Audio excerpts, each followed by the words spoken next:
ኣብ ዝተፈላለዩ ኩርናዓኒ ዓለምና ኮንኩም ንሎሚ ዘዳለናዮ ዜናታት ውሽጢ ሃገር ንወፃን ኣብ ምክትታል ዘለኹም ክቡራት ተኸታተልቲ ናትና ቲቪ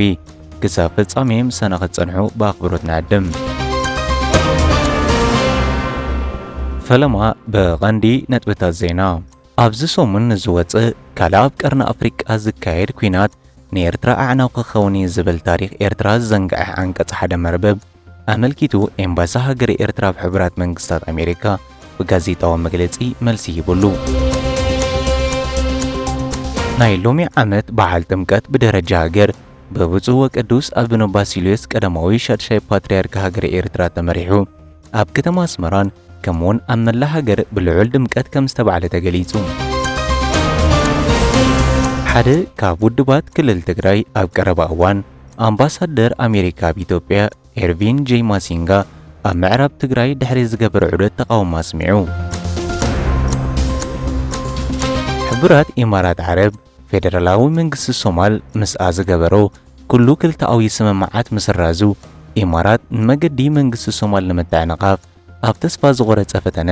ነተገንጸልቲ ፕሮጀክትታት ንምሕላው ግሁድ ምንቅስቃሳት ተካይድ ከም ዘላ ተገሊጹ።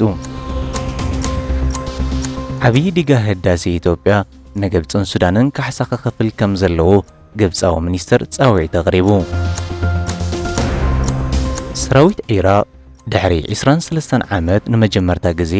ሰራዊት ኣሜሪካ ካብ ማዓስከር ኣየር ዓይን አልአሳድ ድሕሪ ምስሓቡ ሙሉእ ብምሉእ ከም ዝተቆጻጸሩ ይገልጽ ኣሎ።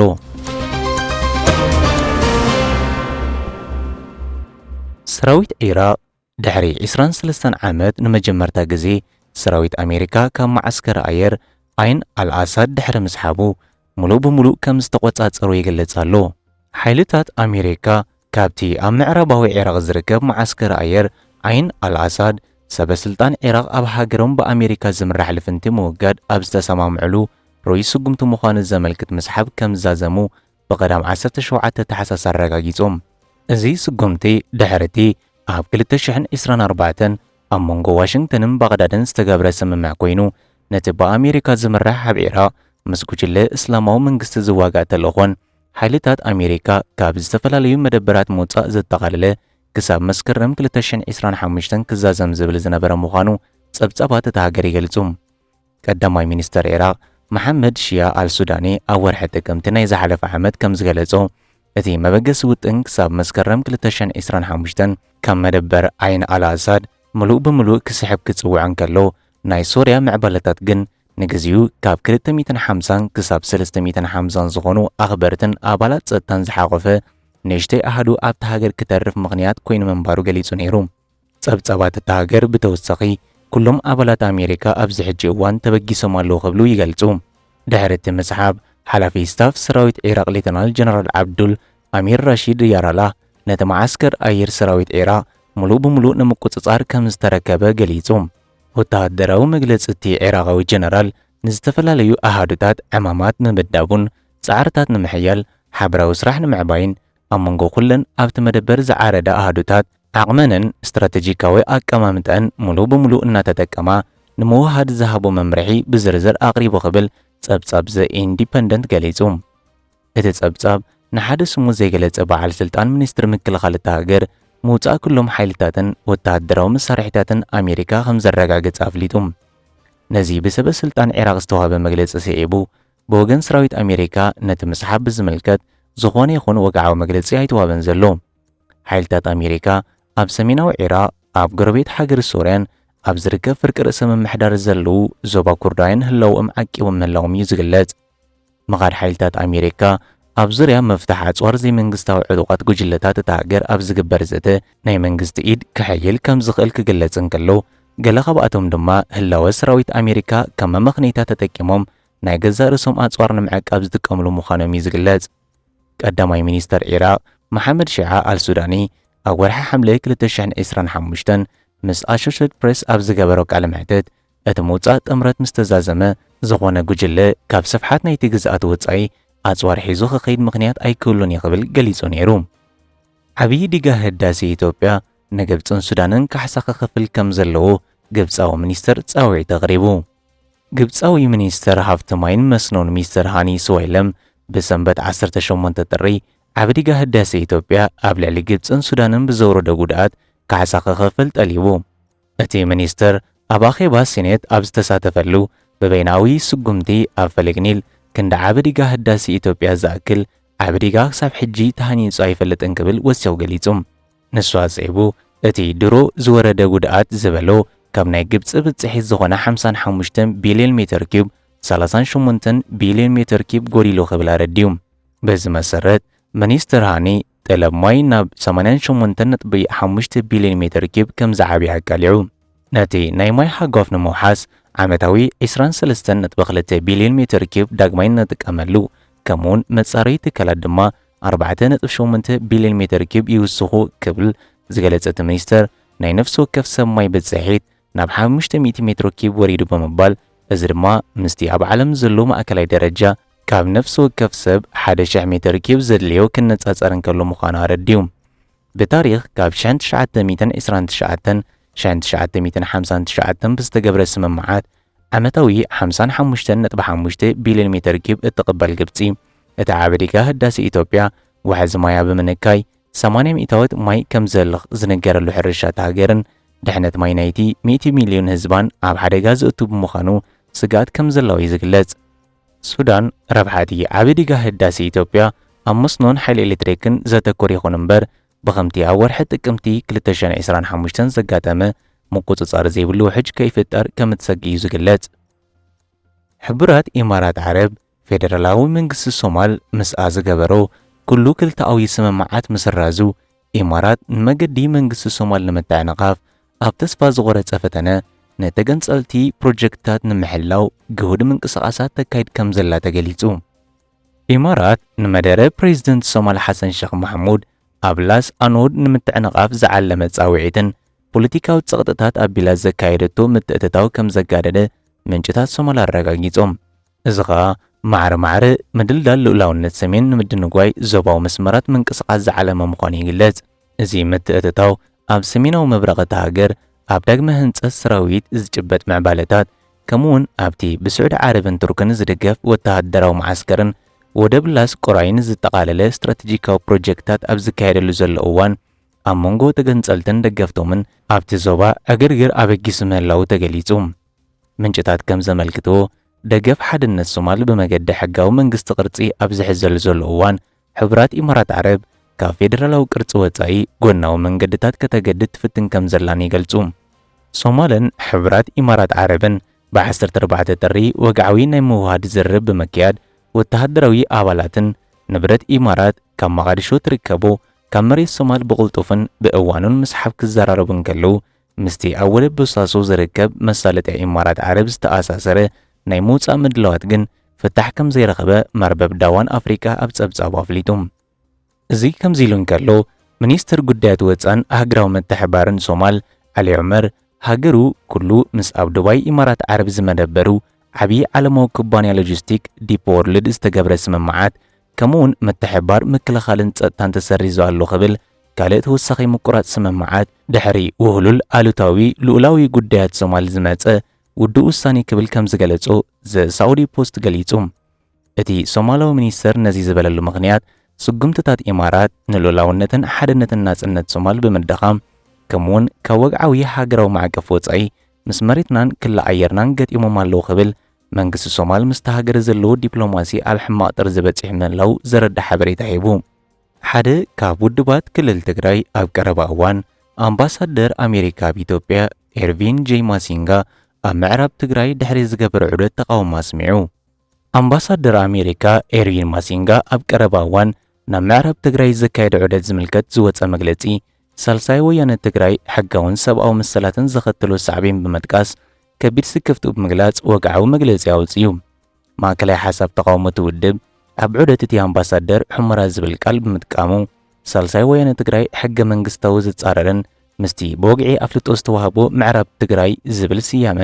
እቲ ከባቢ ዝጻረር እዩ ክብል ኣብ መግለጺኡ ተቃውሞ ኣስሚዑ።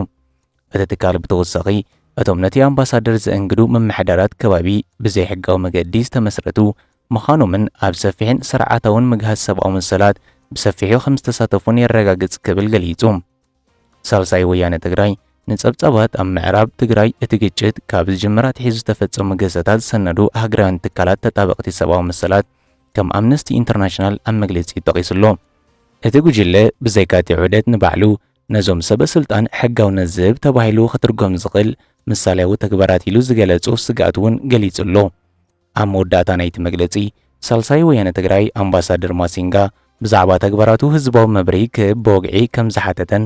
እቲ ጉጅለ ምስ ሰበስልጣን ምዕራብ ትግራይ ካብ ዝገብሮ ዝበሎ ዘይግቡእ ምትእስሳር ክቁጠብን ንድሕሪት ክምለስን ጻውዒት ኣቕሪቡሉ። ናይ ሎሚ ዓመት በዓል ጥምቀት ብደረጃ ሃገር ብብፁዕ ወቅዱስ ኣቡነ ባሲልዮስ ቀዳማዊ ሻድሻይ ፓትርያርክ ሃገረ ኤርትራ ተመሪሑ ኣብ ከተማ ኣስመራን ከምኡውን ኣብ መላእ ሃገር ብልዑል ድምቀት ከም ዝተባዕለ ተገሊጹ። በዓል ጥምቀት ብፁዓን ሊቃነ ጳጳሳትን ተወከልቲ ቤት ጽሕፈት መንበሪ ፓትርያርክ ሓለፍቲ ሃገረ ስብከት ኣስመራ ሊቃውንቲ መምሕዳራት ሰበኻ ጉባኤታትን ተወከልቲ ኣድባራትን ከምኡውን ሰበስልጣን መንግስቲ ዲፕሎማሰኛታትን ብኣሽሓት ዝቝጸሩ ምእመናንን ኣብ ዝተረኽብሉ ብሓድነትን ዓሚቕ ተምሳጥ መንፈሳዊ ተወፋይነት ብዘለዎ ትርኢት ባህላዊ ውርሻን ኮማዊ ስኒት ኮይኑ ዝተጋሃደሉ ምዕሩግ ስነ ስርዓት ሎሚ 19 ጥሪ ብልዑል ድምቀት ኣብ መላእ ሃገር ተኸቢሩ ውዒሉ። ብደረጃ ሃገር ኣብ ከተማ ኣስመራ ከባቢ ሜዳ ባሕቲ መስከረም ኣብ ዝርከብ ባሕረ ጥምቀት ኣብ ዝተኻየደ ስነ ስርዓት ብብፁዕ ወቅዱስ ኣቡነ ባሲልዮስ ቀዳማዊ ሻድሻይ ፓትርያርክ ሃገረ ኤርትራን ብፁዓን ሊቃነ ጳጳሳትን መኽፈልቲ ጸሎት ምስ ተዋህበ ውዳሴ ማርያም ተዓዲሉ ከምኡውን ጸሎት ስርዓት ቅዳሴን ኪዳንን በጺሑ ብድሮ ከካብ ኣብያተ መቕደሱ ኣብ ባሕረ ጥምቀት ባሕቲ መስከረም ዝሓደረ ታቦታት ኣድባራት ከተማ ኣስመራ ኣብ ዝተዳለወሉ ቦታ ምስ ቆመ ሊቃውንቲ መምህራን ኣብያተ ክርስቲያናት ብሕብረት ኣሸብሽቦም። ኣብ ቤት ጽሕፈት ፓትርያርክ ሓላፊ ስብከት ወንጌል መርጌታ ስምዖን በየነ ሃይማኖታዊ በዓላትና ሃገራዊ ክብሪ ዘለዎም መኽሰብናዮም ብምባል ዜጋታት ብሃይማኖት ጽኑዓት ብስነ ምግባር ድማ እሩማት ክኾኑ ከምኡውን ከም ዜጋታት ብስኒትን ፍቕርን ክንነብር ከም ዘለና ብምግላጽ በዓላትና ብሓጎስን ደስታን ክንሐልፍ ዋጋ ተኸፊልዎ ስለ ዝኾነ ዘለኣለማዊ ዝኽርን ክብርን ሰማዕታትና ክብሉ በቲ ዕለት ኣብ ዘቕረብዎ ንበዓል ጥምቀትን መንፈሳዊ ትርጉምን ስነ ምግባራዊ መልእኽቱን ዝምልከት ኣስተምህሮ ገሊጾም። ብድሕሪ እዚ ድማ ምህልላ ምስ በጽሐ ብብፁዓን ኣቦታት በቲ ዕለት ኣመልኪቶም ትምህርቲ ቡራኬን ምስ ሃቡን ባሕረ ጥምቀት ብመሪሕነት ብፁዕ ወቅዱስ ኣቡነ ባሲልዮስ ቀዳማዊ ሻድሻይ ፓትርያርክ ሃገረ ኤርትራ ብኣርባዕተ መኣዝን ተባሪኹም። ኣብቲ ካህናት፣ ዲያቆናት፣ ምእመናን ተምሃሮ ትምህርተ ሰንበት እውን ኣብ ምዕጃብ ታቦታት ፍሉይ ድምቀት ሂቦሞ ዝወዓሉ ን3 ሰዓታት ዝቐጸለ ሃይማኖታዊ ስነ ስርዓት ብቐጥታ ብኤርቲቪ ኣብ ዝተመሓላለፈሉ ብፁዕ ወቅዱስ ኣቡነ ባሲልዮስ ማይ ካብ ባሕረ ጥምቀት ድሕሪ ምንጻግ ታቦታት ከምቲ ዝመጾ ኣገባብ ብኽብሪ ተዓጂቡ ነናብ ደብሩ ብምምላስ እቲ ዓመታዊ ሃይማኖታዊ በዓል ብሰላም ከም ዝተፈጸመ ተገሊጹ። ብተመሳሳሊ ዜና ነበርቲ ዓሰብ ብወገኖም ናይቲ ሎማ ዓመት በዓል ጥምቀት ብልዑል ማዕረግ ታቦት ብምስናይን ካብ ባሕረ ጥምቀቱ ብምጥማቕን ከም ዘብዓልዎ ተገሊጹ። ኣብዚ ሰሙን ዝወፅእ ካልእ ኣብ ቀርኒ ኣፍሪቃ ዝካየድ ኩናት ንኤርትራ ኣዕናው ክኸውን ዝብል ታሪክ ኤርትራ ዝዘንግዐ አንቀጽ ሓደ መርበብ ኣመልኪቱ ኤምባሲ ሃገረ ኤርትራ ኣብ ሕቡራት መንግስታት ኣሜሪካ ብጋዜጣዊ መግለጺ መልሲ ሂቡሉ።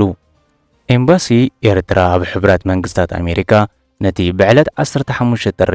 ኣብ ትንታነታትን ዜናታትን ምርኩስ ብምግባር እትሕተም ዘው ኮንቨርሴሽን ዝተባህለ መርበብ ዘቕረበቶ መደናገሪ ዘይሚዛናዊ ፖለቲካዊ ጸቕጢ ዘለዎ ጽሑፍ እታ መርበብ ብፍጹም ይነጽጎ ክብል እቲ ኤምባሲ ኤርትራ ሎሚ ሰኔ 19 ጥሪ ኣብ ዘውፅኦ ጋዜጣዊ መግለጺ ኣፍሊጡ። መግለጺ ኤምባሲ ኤርትራ እቲ የቆንጣረ ጽሑፍ ኣብ ቀርኒ ኣፍሪቃ ዘሎ ሓደጋ ኩናት ንምጥንቃቕ ዝዓለመ እኳ እንተኾነ ብናይ ገርምቤት መገዲ ነቲ ብግልጺ ምድጋምን ዕጡቕን ቃላት ስርዓት ኢትዮጵያ ንቡር ገብሮ የጥፍኦ ሓንሳብ ድማ ምኽንያታዊ ገብሮ ብምባል እዚ ድማ ልኡላዊ ምብጻሕ ናብ ቀይሕ ባሕሪ ዝብል ኣጀንድኡ ብግዴታ ወይ ብሓይሊ ኣብ ልዕሊ ልኡላዊ ኣባል ውድብ ሕቡራት ሃገራትን ሕብረት ኣፍሪቃን ዝኾነት ኤርትራ ንምስጓም ምዃኑ ክብል ኣቃሊዑ። ኣብ ቀንዲ መልእኽቲ ናይቲ ጽሑፍ ሓላፍነት ዝገልብጥን ሕጋዊ ንጹርነት ዝሽርሽርን እዩ ዝበለት መግለጺ ኤምባሲ ኤርትራ ናይ ኢትዮጵያ ብግልጺ ዘይሕጋዊ ግዝኣታዊ ክሲ እንከሎ ንኤርትራ ምፍታሽ ሃገራዊ ሕጊ መሪጽካ ምትግባር እዩ ብምባል ናይ ኣፍሪቃ ንመግዛእታዊ ዶባት ምኽባር ዝብል ቀንዲ መትከል ብግልጺ ከም ዘየለን ከምኡውን ዋላ እኳ ምርግጋእ ዘየስዕብ ሳዕቤን እንተሃለዎ ናይ ሓይሊ ምፍርራሕ ካብ ኣዲስ ኣበባ ዝብገስ ከም ዘነኣእሳ ረድዩ።